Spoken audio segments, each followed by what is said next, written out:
Les volets sont entrebâillés. Le chien Poppy, un lagotto romagnolo gris, s'est assoupli à l'ombre d'un amandier. Il est 16 heures, le temps de la sieste. Le soleil tape, cogne les âmes. Il rend fada, répètent les anciens. Le thermomètre frôle les 38 degrés Celsius rendant chaque mouvement physique surhumain, voire impossible. Pas un bruit, hormis le chant puissant, entêtant, des cigales. Au loin, le massif des Alpes et ses roches calcaires repoussent les nuages et autres indésirables. Charlotte de Turckheim s'est installée dans cette campagne provençale il y a plus de 10 ans, à Égalières, fief de sa famille depuis 6 décennies. Son mât se cache à la sortie du village, près de la chapelle Saint-Sixte. On y accède par une route unique, légèrement poussiéreuse. Derrière le portail en fer forgé, la nature, travaillée habillement par la main de l'homme, est devenue reine, la lavande en fleurs caresse les jambes, les figuiers tapissent le sol de leurs fruits mûrs et juteux, les pins offrent l'ombre appréciable pour jouer à cache-cache avec le soleil.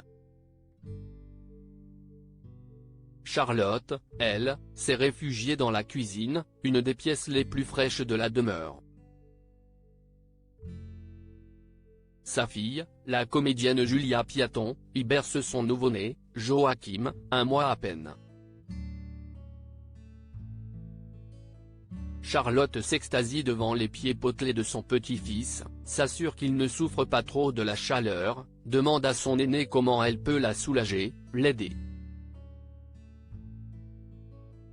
Dans le salon, le premier fils de Julia, Abel, 6 ans, regarde Tintin en dessin animé, totalement hermétique au brouhaha qui l'entoure. On s'agite dans cette demeure devenue le point d'ancrage du clan de Turckheim. Son époux, Zaman, s'enquiert du bien-être de la maisonnée. Un verre d'eau par là, une figue par-ci. Il s'affaire, un mot gentil pour chacun. Infatigable. Charlotte le regarde, charmée comme au premier jour. Ils se sont rencontrés il y a 15 ans chez l'écrivaine Shekeba Hachemi, militante pour l'éducation des jeunes filles afghanes. C'est son frère. J'ai ressenti un coup de foudre comme si j'avais 20 ans, se souvient-elle. La comédienne a tout fait pour séduire cet homme aux yeux pétillants de malice. Elle a réussi.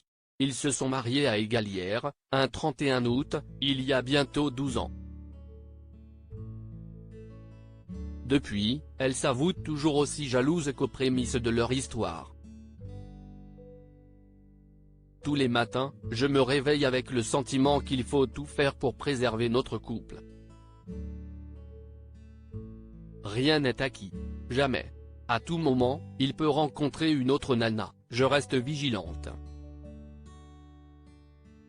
Zaman sourit. Il connaît sa Charlotte avec ses élans d'optimisme, son énergie créative, mais aussi ses angoisses, ses remises en question profondes. Toujours en mouvement, elle s'interroge sur le monde qui l'entoure, ne trouve pas forcément les réponses. Ma petite maman a la maladie d'Alzheimer, c'est pour ça qu'elle a accepté de participer à l'émission Les Traîtres sur M6. J'avais toujours refusé ce genre de projet. Mais tout change, je voulais sortir de ma zone de confort. J'avais envie de faire des choses nouvelles. L'expérience lui a laissé un goût doux amer.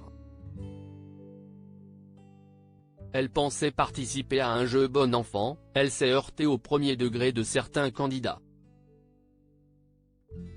Au début, je trouvais l'ambiance drôle, ludique sur le tournage, puis j'ai eu l'impression d'assister à des règlements de compte.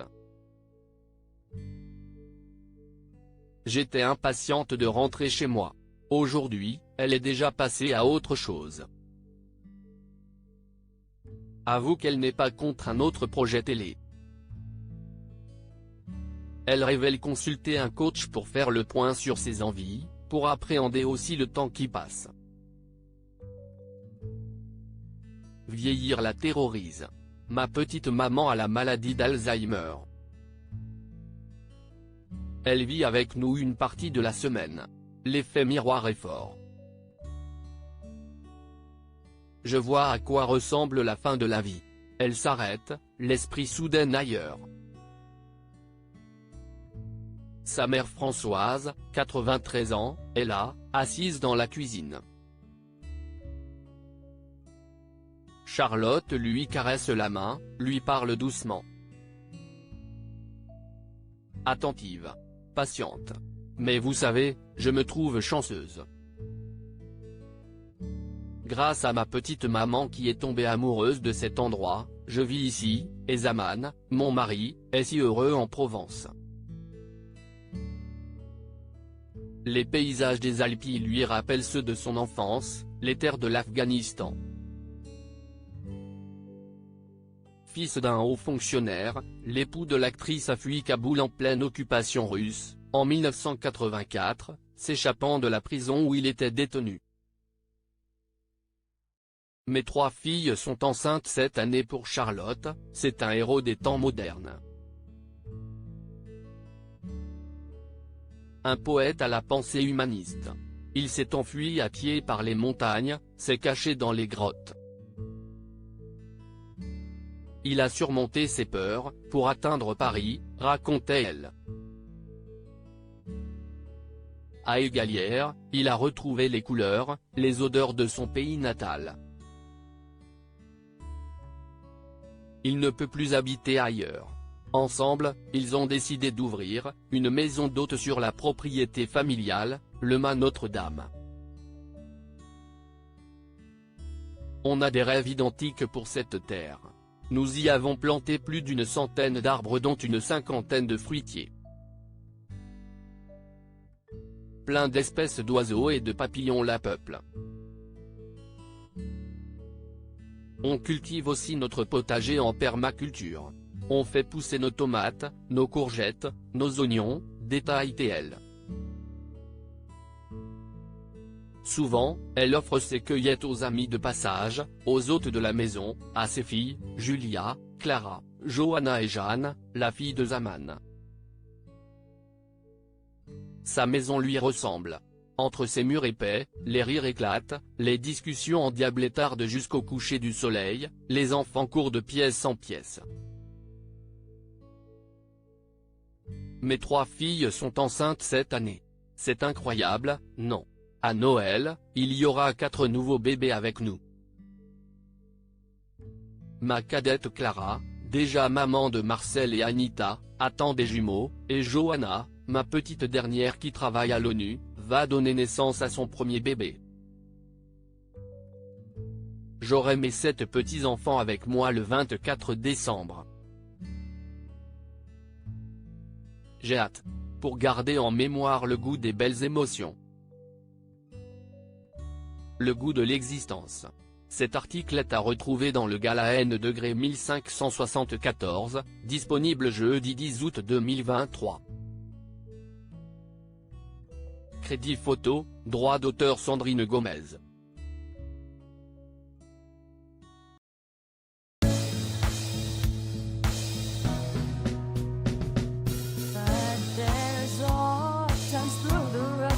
I think you can let me know. Sit down, sit back, let me help you out. Just